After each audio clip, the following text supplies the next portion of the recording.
SIR जो है ये पूरे देश भर में वोट बंदी का एक षड्यंत्र है। जब एसआईआर शुरू हुआ तो बिहार की वोटर लिस्ट में 7 करोड़ 90 लाख लोग थे।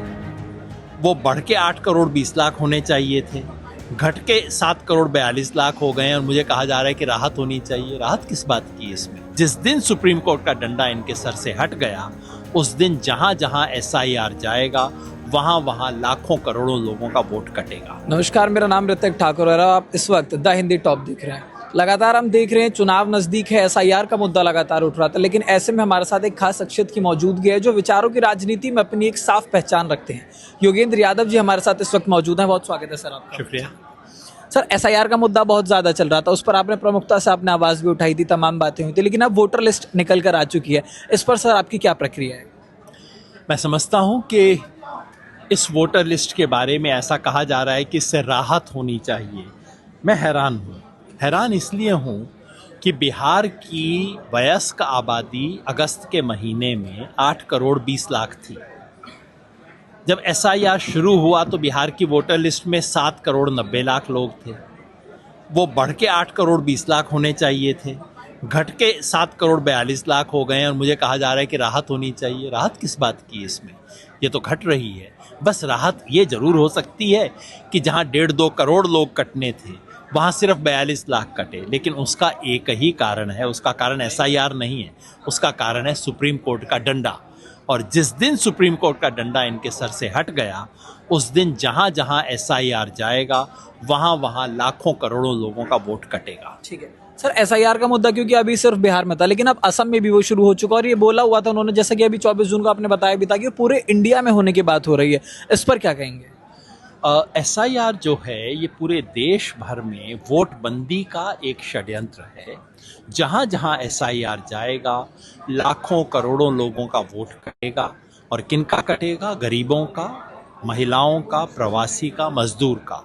इसलिए इस देश में अगर वोटर लिस्ट में संशोधन करना है, इसके बहुत अच्छे तरीके उपलब्ध हैं।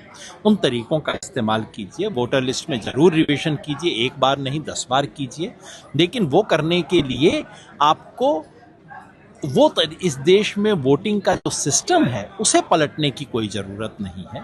यही बात मैं कहता हूं। सर, लेकिन अभी आप बिहार आए हैं, पटना में आज आपकी मौजूदगी, और ऐसे में ये चुनावी राज्य है इस बार, तो फिलहाल आपको यहाँ पर कहीं ना कहीं चुनावी सुगबुगाहट तो दिख ही रही होगी, लेकिन बिहार के लिए, अगर बिहार के लिहाज से आपसे मैं जानना चाहूँ तो एसआईआर के बाद से बिहार के चुनाव को लेकर आपका क्या कुछ कहना है? चुनाव में कौन जीतेगा कौन हारेगा इसका मुझे कोई पता नहीं है, मुझे इसकी कोई सूचना नहीं है। बिहार की जनता के लिए कोई मैसेज? जनता के लिए सिर्फ एक ही मैसेज है कि वोट बचाने की लड़ाई।